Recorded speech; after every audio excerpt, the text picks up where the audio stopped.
Vamos a hablar un poco de política y economía. Y para hablar de la coyuntura actual, de cómo está la situación, vamos a hablar con un gran amigo, maestro, mentor, una persona que conozco hace muchos años, un gran compañero, y estamos comunicados con Guillermo Moreno. Guillermo, ¿qué tal? ¿Cómo estás? Acá Juan Enrique, Juan Pablo Barbieri y Facundo Sarmantino te saluda. ¿Cómo está, Guille? ¿Qué tal, Juan Enrique? ¿Cómo estás? Un placer hablar contigo. Estamos comunicados, sí, estamos comunicados con Guillermo Moreno, candidato a presidente de Principios y Valores. ¿Sabés, Guille? Primero es un placer, para mí es un honor tenerte al aire. Quiero arrancar por lo que dijiste hace muy poco, que a mí me llegó, ¿no? Y tiene que ver, vos ocupaste ese lugar, la Secretaría de Comercio, y vos decías el otro día en el canal, en C5N, que la persona más importante que tiene hoy el gobierno es Matías Tombolini. Y yo me quedé pensando cuando vos decías eso, Guille, porque te conozco hace muchos años, he aprendido mucho, con vos hemos compartido la comisión de economía del Partido Justicialista. Me quedé pensando porque decía, ¿qué pasa? ¿La Secretaría de Comercio con poco hace mucho o le falta mucho por hacer? Porque uno ve la industria cómo está o ve los precios. ¿Por qué decís que la Secretaría de Comercio, Matías Tombolini, es la persona más importante? Porque tiene que garantizar el abastecimiento del mercado. El mercado es una palabra que se apropiaron los banqueros, pero se apropiaron y le dieron un significado que lo alejaron del pueblo. El mercado finalmente es cuando tu mamá te decía, acompáñame al mercado, y vos te traías la bolsa con 5 kilos de papa, 3 de cebolla, 2 de zanahoria, y tu vieja traía la bolsa con los productos más delicados, los huevos, el queso, la leche. Eso es el mercado. ¿Cuál es la importancia del mercado? Que somos un pueblo urbano. ¿Qué significa que seamos un pueblo urbano? Más del 95% de los argentinos viven en ciudades. Por lo tanto, si vos vivís en ciudades, sin mercado no sobrevivís. Te lo repito, Claro, porque claro. si no... Si vos vivís en una ciudad y no hay mercado, no podés sobrevivir. Porque no vas al fondo de tu casa y resolviste tu diaria. Cuando vos sos una economía de supervivencia, hay 3-4% de la Argentina que no necesita el mercado. Hoy se comen una víbora, mañana se comen... Bien. ¿Cuántos hay? Te digo 4% y estamos exagerando. El resto precisa el mercado. No, pero yo vivo en el campo. Precisas el mercado, precisas la electricidad, precisas el azúcar, precisas un montón de cosas que cada tanto vas al almacén de Ramos Generales con la chata, la cargas y te vas para el rancho. Ni hablemos los que vivimos en las urbes. Si el almacén, el supermercado, la despensa no tienen mercadería, vos estás en un problema muy grave. Ni hablemos si por falta de mercado abrís la canilla y no sale agua. Bien, porque el agua que vos tenés en el Río de la Plata no la podés tomar, ¿no? Hay todo un proceso que se hace en el mercado para que vos abras la canilla y salga agua. Muy complejo, desde las bombas que se atan el agua, las bombas que la suben a los tanques, la limpieza que se hable, que se hace con el agua, la potabilización. Y muchos de esos productos son importados, muchísimos son importados. Y ahí te vas entonces al insumo clave, que el insumo clave hoy se llama dólares. No mires al dólar como una moneda. No, claro. No, pero es una moneda. No, muchachito, es un insumo. Si vos te quedaste sin ese insumo, ese sí que es un insumo que estás... todas las cosas que vos en este momento tenés a tu alrededor, el dólar es el insumo clave. Te quedaste sin dólares, todo lo que tenés alrededor, incluida esta conversación, no la podemos hacer. Claramente, por eso, Guille... ¿quién garantiza eso? Sí, Lo garantiza el secretario de Comercio. ¿Por qué? Y porque tiene que recibir y hacer 300 llamadas por día que le permitan tener la temperatura de todas aquellas cosas que son imprescindibles para que nosotros sobrevivamos. Por ejemplo, un rulemán de la máquina herramienta que te transforma la harina más otros insumos en fideos secos. Se te rompe un rulemán, se te paró la máquina y cómo hacer los fideos. Una pavada.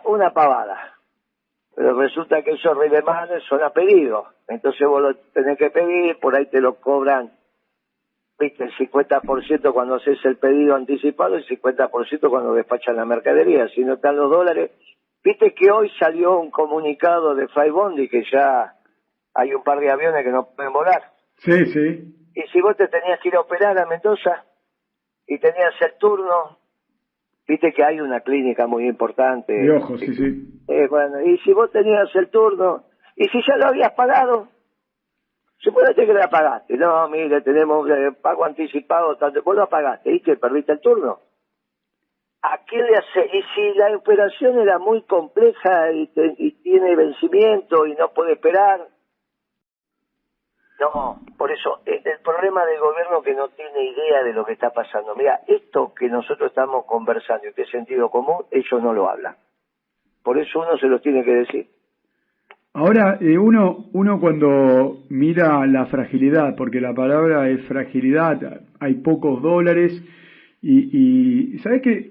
El tema del momento, hoy salió un comunicado de ADEFA, ¿no? La industria automotriz, que bueno, dice que se ha fabricado en estos primeros 5 meses tanta cantidad de vehículos como en el año 2014, que no era el mejor año, pero por lo menos supera a lo que fueron los años del macrismo, ¿no? Por lo menos estamos un poquito mejor en términos industriales, y ahí uno dice, con tan pocos dólares, con fragilidad, es un poroto para la Secretaría de Comercio que generó esto, por lo menos, ¿no? En esta fragilidad, en el marco de la fragilidad, digo, es positivo. ¿Vos cómo lo ves? Mira, no sé si me quisiste decir 2014 o 2016. Yo lo que sé que 2014 dice el informe. Bueno, en el 13 tuvimos el récord. Llegamos casi a 1 millón de autos en el 13. Sí. ¿Está bien? O sea que ya el 14 entonces, después de la devaluación de Kicillof... Ya estaba frágil. Y bueno, estás tomando un año, viste cómo son las estadísticas. No tomás el 14. O sea, hace 10 años atrás estábamos en el doble de producción. Sí, claro, eso sí, eso me queda claro a mí. Lo que sucede es que en el marco de fragilidad, superar por lo menos el 2014 es positivo, porque después, 2015, 16, 17, sabemos, 18, lo que pasó en la industria, ¿no?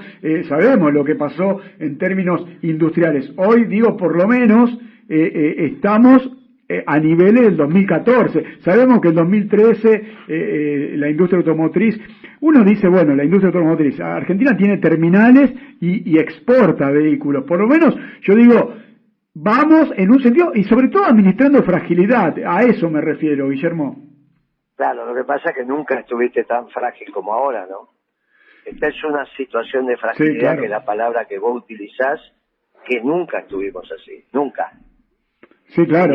Vos imaginate que el nivel de fragilidad vos tenés que sumarle la mercadería que cobraste anticipado y todavía no mandaste, que son exportaciones que debes, por ejemplo, de trigo del año pasado. Trigo, hace más de 1 año que te pagaron y no lo entregaste.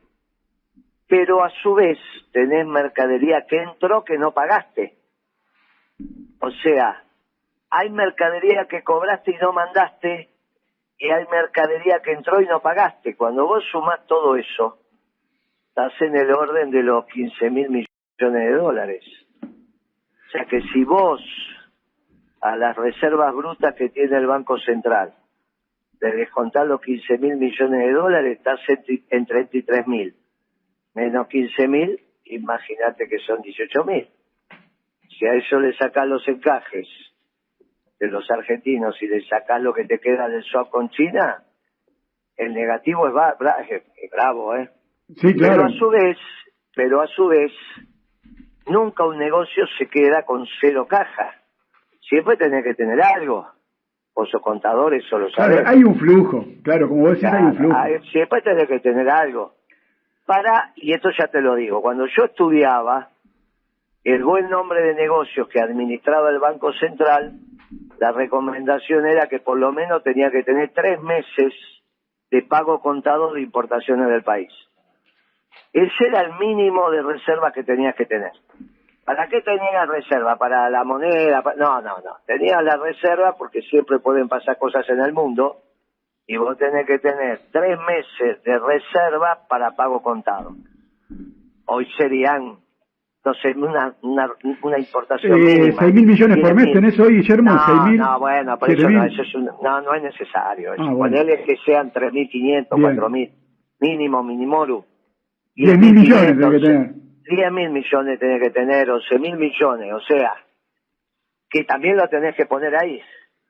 Con lo cual vos estás con un negativo, y te cuento sí. si encima en esa reserva bruta de 33.000 vos tenés el oro que no lo podés tocar, ¿no? Claro. No vas a salir a vender oro, tenés 3.000 millones de dólares en oro. Bueno, hacé la cuenta. 15.000 de un lado, 10.000 del otro, sacá los 3.000 de oro porque no vas a salir a vender. Bueno, tenés un lío. No, nunca vi un gobierno con tamaño y responsabilidad. Ahora, si esto, el que administró las reservas, que no fue Tombolini, porque las pusieron en cabeza del presidente del Banco Central, hizo que vos tengas una producción mayor de autos, está perfecto, pero tener los vuelos sin salir o los seguros sin pagar, yo espero que los estén pagando, ¿eh? Vos imagínate que tengas un problema en un estadio de fútbol o en una central nuclear y no la tenés con seguro, porque no lo pagaste. Mira que eso va en billete, ¿eh? Tenés que hacer la transferencia. Por eso digo, miren, tírenle todos esos problemas a Tombolini. Por eso hablamos de fragilidad, ¿no? Y no se les ocurra cambiarlo, porque el que viene, hasta que aprende qué botones tiene que tocar, se les terminó el gobierno, ¿eh? Sí, por eso hablamos de fragilidad. Yo sé que vos estuviste sentado en esa silla y me acuerdo... Sí, pero no con esta fragilidad. Claro, bueno. Claro, no, nosotros damos una economía seria.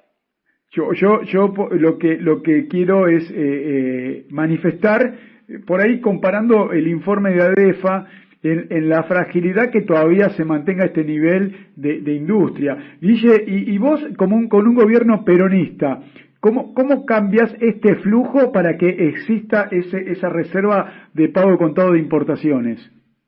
Ya, lo primero que tenés que resolver es de dónde va a salir la plata para pagar la deuda externa. Porque vos tenés que honrar los compromisos de la deuda y hay un solo sector que puede poner la plata, que son los grandes terratenientes en la zona núcleo de la Pampa Húmeda. Vos tenés que... Hoy le toca a los que viven del alquiler, le toca a Esper. Por eso Esper protesta y dice las cosas que dice, porque él no vive del trabajo, él vive de alquilar la tierra. El primer trabajo que tiene, que es bien livianito, es este de ser diputado. Nunca trabajó en su vida, ¿no? Dice, yo soy consultor. ¿Consultor de qué vas a hacer? Claro. Si nunca trabajaste en tu vida y siempre viviste del alquiler de la tierra que heredaste de tu papá, ni siquiera la compró. Mitad para él, mitad para el hermano. El hermano la trabaja y él vive de renta. Y habla de meritocracia. Mirá qué gauchito que es Esper. Y habla de meritocracia, si todos partimos del mismo lugar, ¿no? Un vaguito que vive sin trabajar, vive de la herencia. Lo único que le falta es que se vaya comiendo el esfuerzo de la familia y no deje nada para abajo. Bueno, de ahí tiene que salir la plata. Tenemos que bajar el costo del alquiler con una ley de arrendamiento, como tuvo siempre la Argentina. Le das un bono a 25 o 30 años por la diferencia, en moneda dura, tasa de interés internacional, comercializable, en el mercado secundario.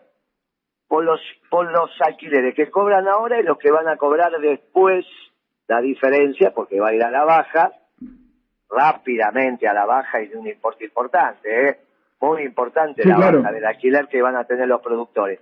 Y con eso podés poner las retenciones en el lugar que corresponde, que necesita la economía.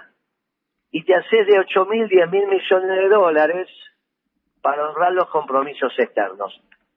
Con eso resolves el tema fiscal. A partir de que resolves el tema fiscal, ya no hay dominancia sobre el Banco Central, que tiene que estar emitiendo a los pavotes para financiar el déficit. Pero a su vez tenés otra ventaja, que es que inmediatamente bajaste el precio de los alimentos básicos de la población. Al bajar en términos proporcionales los alimentos básicos de la población, recupera poder adquisitivo. ¿Quién? El jubilado, el pensionado, el trabajador, porque ya compra los alimentos y le sobra plata. Y ahí viene el segundo hecho virtuoso. Con esa plata vos tenés una demanda atrasada. Los trabajadores tienen que comprarse camisas, zapatos, media, calzoncillo, tienen que reparar su casa, que hace años que no hacen un mantenimiento. ¿Esos productos van a ser importados o nacionales? Tienen que ser nacionales. Con lo cual, ese viaje a China que acaban de hacer, yo no los entiendo. ¿Cómo no saben que cuando vos arreglás con los chinos, lo que haces es perder tu industria? Si lo sabemos de la década de los 90, eso, donde llegan los chinos te quedás sin industria. Si vos te quedás sin industria, te quedás sin trabajo. ¿Qué Argentina tienen en la cabeza Massa y Cristina? Sacalo a Alberto Fernández porque ya... Cristina hace un mensaje el 25 de mayo que quiere recuperar la industria. E inmediatamente lo manda el hijo a China, cuando todos sabemos que los chinos lo que hacen es destruir tu industria. Y te quedas sin trabajo. Está bueno, Guille, a ver si entre vos y yo le podemos buscar una explicación, ¿no? Porque vos, como yo, sabemos que la energía, el gas es industria. Claro. La energía es industria, ¿no? Tanto Brasil como China son importadores de gas, son en este caso importadores de energía porque hacen industria. ¿Podemos pensar que en la coyuntura podemos solucionar la cuestión externa, el déficit externo que tenemos, exportando energía y en el mediano plazo que esa energía quede acá para desarrollar la industria nacional? ¿Podemos pensar en eso? Porque yo me quiero poner en la cabeza de buscar una solución, porque hoy tenemos el problema de esta fragilidad de dólares. Pero amigo, el tema externo ya te lo solucioné, con lo que te conté antes. Claro, pero eso no está pasando en la Argentina. Yo digo, me pongo en la cabeza del hacedor de la política. Pero entonces, ¿por qué querés entregar tu ventaja competitiva? ¿Porque no sos patriota? O Guille, puede ser un tema político de no enfrentar al poderoso, porque enfrentar al campo es un tema político tal vez. ¿Estamos en manos de unos vendepatrias? ¿Vos qué me querés decir, que Cristina no es patriota? No, digo, por ahí un tema político, falta de voluntad o falta de poder para enfrentar al sector poderoso. No, pero lo que pasa es que un gobierno no se tiene que hacer el guapo con los débiles. Y débil con los poderosos, no, pero así no hicimos la década ganada. Claro, está bien. No. Yo el tema externo ya te lo resolví, sale una ley y ya está. ¿Vos qué me querés decir? ¿Que 1000 familias argentinas son tan poderosas que tuercen tu voluntad? Entonces no te dediques a la política, ¿para qué te dedicas? Si esto es voluntario. Esto es voluntario, a vos no te enseñan a lastimar al pueblo, en la facultad. A vos no te enseñaron y a mí tampoco. No, claro. Eso después lo aprendes solo, No es que a vos vas a hacer, lastimemos al pueblo 1 y vos tenés que sacarte 10 en la materia. No, ningún profesor te enseña para lastimar a los humildes, Entonces, yo ya te resolví el problema externo. En todo caso, el que no te da una solución para el problema externo, vos le tenés que plantear eso, no a mí. Porque yo ya te dije de dónde sale la plata, de la zona núcleo, de la pampa húmeda, de los que arriendan la tierra, o sea, de los dueños de la tierra, no de los productores, no de los contratistas, no de los trabajadores, de la sociedad rural. Ahora, si le tienen miedo a la sociedad rural, que se dediquen a otra cosa.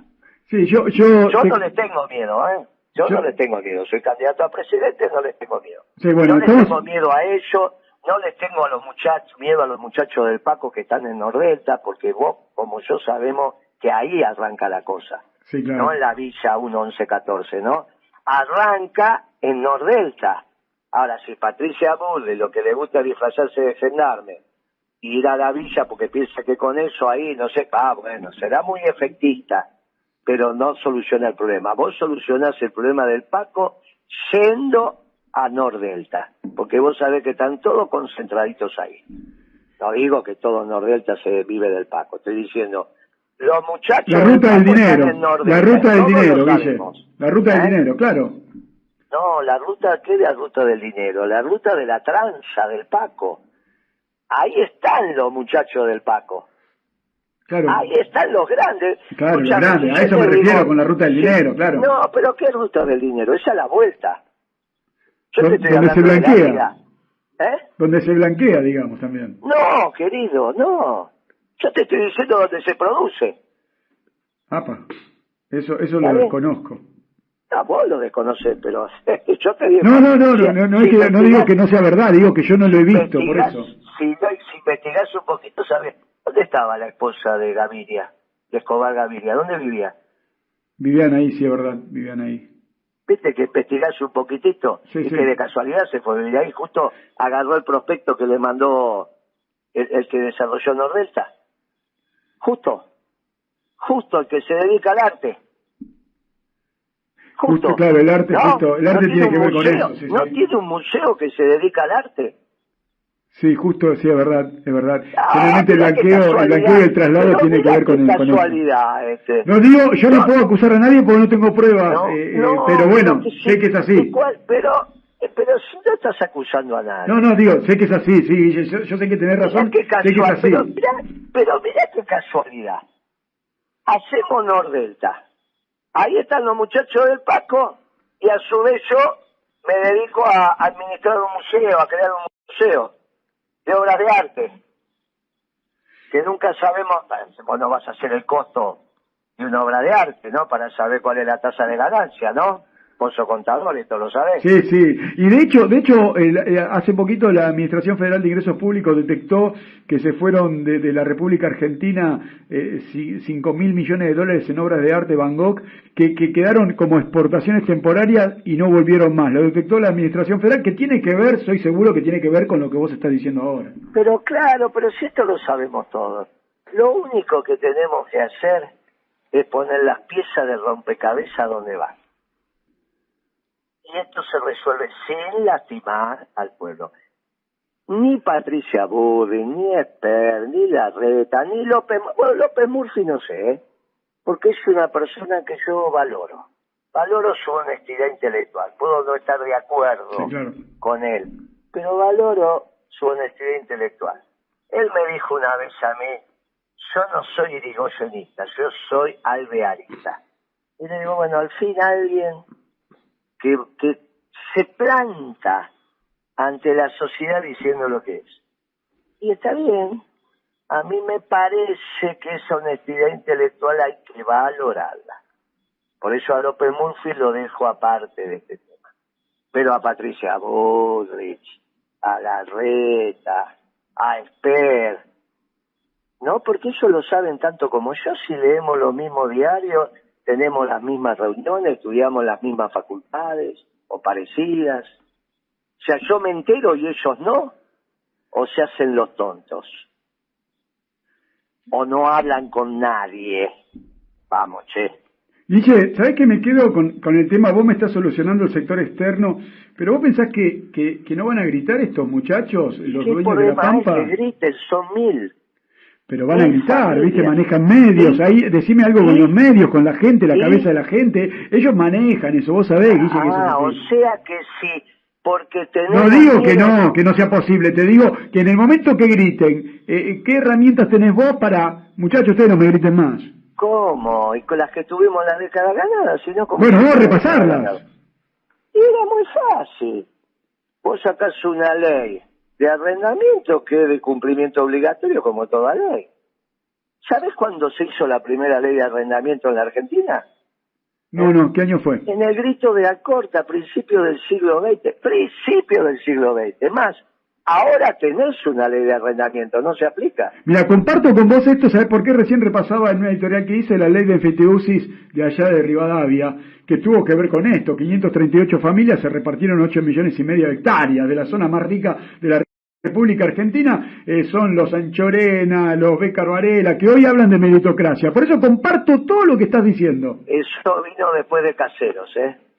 No, porque ahí también tenemos que revisar. Claro, yo no tengo problema con la aristocracia, ¿eh? Mi problema es la oligarquía. ¿Sabe cuál es la diferencia entre aristocracia y oligarquía? Que la aristocracia puede ser un gobierno de pocos, pero piensan en el bien común. En cambio, la oligarquía es un gobierno de pocos que solo piensan en ellos. Mi Santa Iglesia Pero se mezclan, Guille, lo mismo que en Nordelta. En Nordelta mezclas el que hace Paco con el empresario y se creen que son lo mismo. Bueno, hay que solucionar. El oligarca es un problema, porque en realidad solo piensa en sus intereses. Te iba a decir, al Papa no lo elegiste vos. Es un gobierno aristocrático, lo eligieron algunos, Sí. el colegio cardenalicio. Pero el Papa piensa en el bien común. Entonces, vos querés tener un gobierno aristocrático, bueno, discutámoslo. Lo que no se puede tener es un gobierno que no piense en el bien común. Y esta es una diferencia abismal. Por lo tanto, después de Caseros, después que pierde el brigadier general, es que se transforma esa aristocracia en oligarquía, porque si no empezamos a decir, no, pero estos peronistas tienen problemas con los ricos, de ninguna manera. Si yo soy defensor de la propiedad privada y soy defensor de la acumulación de capital, tanto Sí, claro. en las personas físicas como en las personas jurídicas. Lo que me molesta es que se miren el ombligo, o que destruyan la sociedad comercializando Paco, que hacen millonarios destruyendo la cabeza de los pibes y ahora te matan por un par de zapatillas. Eso no va, pero tampoco va que me cobre los alimentos a precio internacional porque la mitad de la producción te la llevas en concepto de alquiler. Ese es el sistema feudal. Ahí está el tema, ahí está. Muy bien. Eso se llama sociedad rural. Sacas una ley y la ley es para todos. Ahora, si vos tenés miedo, le tenés miedo a la sociedad rural, es muy fácil, no te dediques a la política. Si Patricia Bullrich tiene miedo, o Larreta tiene miedo, o Alberto Fernández tuvo miedo, que no se dedique. Si la patria no lo hacen hombres que no sean de coraje, hombres y mujeres estamos hablando. Estamos hablando... La construcción de una Sí. patria es para hombres de coraje. Claro. Por eso, el coraje está muy directamente relacionado, estrechamente relacionado con la trascendencia en la vida.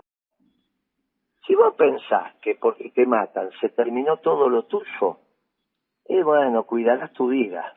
Pero si vos sos hombre de misa semanal, dice el que cuida su vida la perderá, el que entrega su vida la ganará. Entonces, esto es el peronismo. Por eso me enojé alguna vez cuando alguien dijo no pongo la mano en el fuego por nadie. Declaración de Cristina ese día, caramba, ¿cómo no ponemos la mano en el fuego por nadie? Me lo hubiese dicho el día que me ofreció seguir en el cargo y sabe cómo me daba la vuelta y me iba. Si esto es un proyecto colectivo, no son proyectos individuales. La patria no se hace con proyectos individuales. Sí, te entiendo. Ahora, ese esfuerzo patriótico de la sociedad rural va a ser recompensado.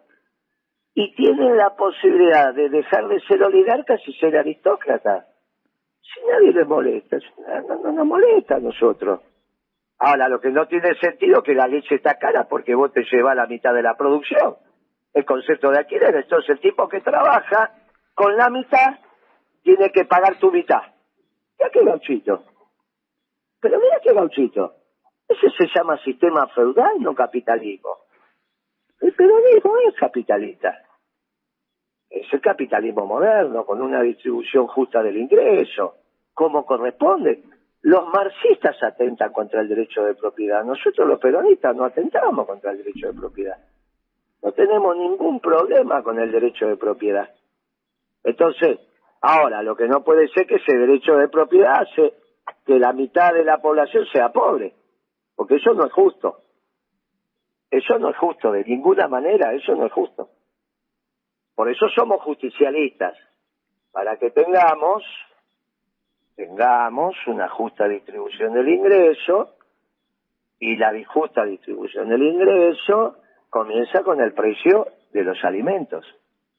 Por eso en la década ganada, vos comías y no te pasaba nada, no tenías que sacar un crédito, no pagabas la comida en cuotas. ¿Está bien? Bueno, hay que volver a ese momento. Estamos hablando con Guillermo Moreno, precandidato a presidente por Principios y Valores. Guille, a eso quiero hacer referencia. Vos recién hablabas, bueno, de legislar legislar algo para la renta, legislar.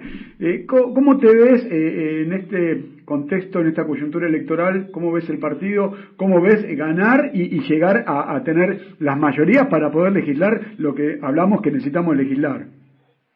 Ya, el peronismo podría ganar en primera vuelta. Lo que tiene que hacer es unirse, no al frente de todos. Ahí tomaron una decisión interesante en el Congreso del Partido Justicialista. Le dieron la lapicera a Infran. Se la sacaron al presidente, Alberto Fernández, y se la dieron a Infran, que también el presidente era presidente del Partido Justicialista.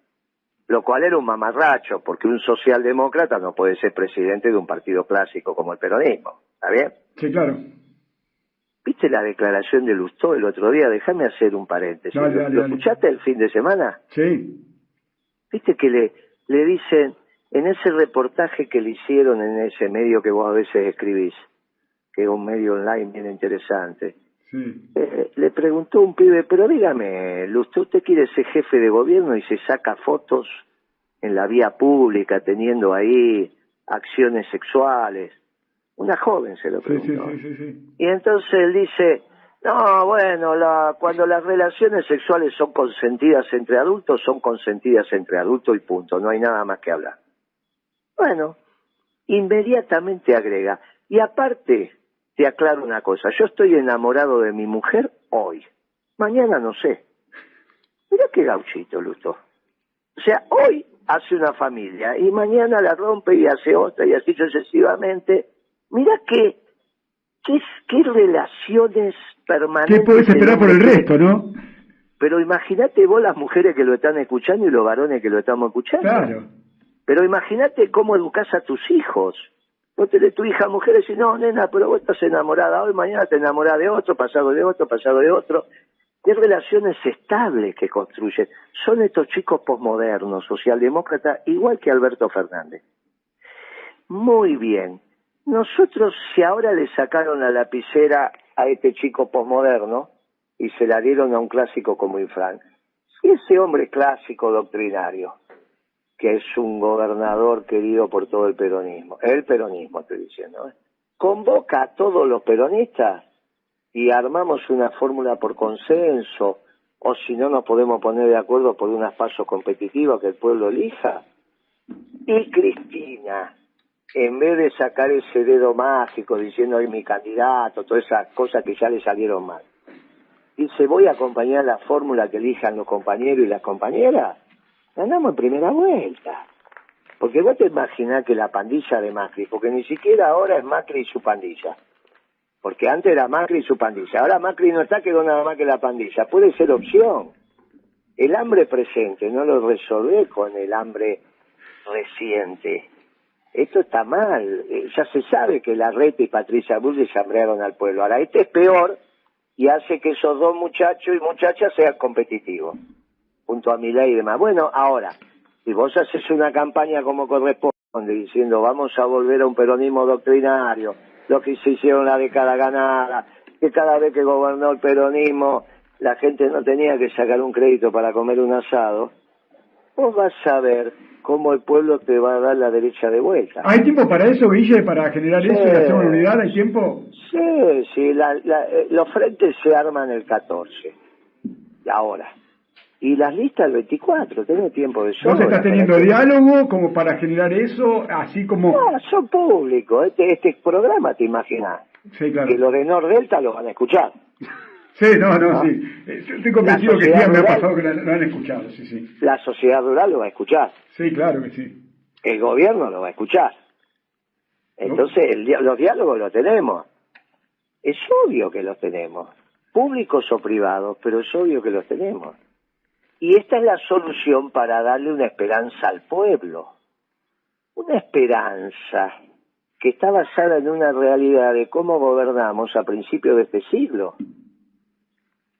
A principios de este siglo teníamos un problema muy serio y nosotros en 6 meses empezamos a dar vuelta a la Argentina como un guante. Hiciste 10 años de crecimiento, de baja de la pobreza, de la indigencia. Resolviste el tema del déficit fiscal, tuviste superávit comercial. ¿Resolviste comparado con estos el tema de la inflación? No digo que tuviste una inflación baja, porque baja es a nivel internacional. Pero comparado con estas bestias, ¿está bien? Comparado con esto, ni siquiera, escúchame, hoy Massa daría su brazo derecho, y creo que el izquierdo también, para tener la inflación que tenía yo, y cuando él decía que yo mentía. Yo decía que teníamos 0,91 y él decía, Moreno miente, tenemos 1,8 o 2%. Si Massa tuviera la inflación que él decía que yo tenía porque mentía, él es candidato a emperador. Por eso el tiempo empieza a encontrar la verdad. Él decía que era un desastre porque Moreno tenía 2% de inflación. Moreno decía 1. Si él tuviera 2% de inflación ahora, ¿te imaginas? Claro. Bueno, primero sería bueno para todos los argentinos, ¿no? Bueno, por y eso te aparte llamaba. para él sería Gardel y Lepera. Viste que él decía, no, el gobierno es un desastre, mire ese Moreno, tiene 2% de inflación. No, le decía el periodista, Moreno dice que tiene 1. No, pero Moreno miente, usted no le va a creer a Moreno. En el país hay 2, esto es un desastre mensual. Y ahora tuvo 8,4. Y ahora en mayo, que acabo de terminar, a mí me dio 9,6. Vamos a ver cuánto dice el INDEC, pero fue más alta que el mes pasado. ¿Viste que se tendría que haber callado la boca en aquel momento? ¿Viste cómo? Bueno, Guille, te tengo que despedir porque se me termina el programa. Y encima se fue a China. Sí. ¿Hacer qué? No sé. Debe haber ido a entregar la industria. Bueno, Guille, si este gobierno placer. hacemos una propuesta peronista, ganamos en primera vuelta. Este gobierno, olvídate, no sirve para nada. Un placer hablar con vos, muchas gracias por tu tiempo y vamos a seguir charlando porque, bueno, ahora se vienen momentos más álgidos de campaña. Vos me diste cuerda, amigo. Un abrazo grande, Guille. Vos me diste cuerda y así fue. Todo lo que dijimos en este programa lo dijo Moreno. Un abrazo grande, Guille. Un placer. Vos sabés que te quiero mucho, loco. Chao, abrazo. Pasó por AM1050 Guillermo Moreno, precandidato a presidente por Principios y Valores, y yo también lo saludo porque nos tenemos que ir.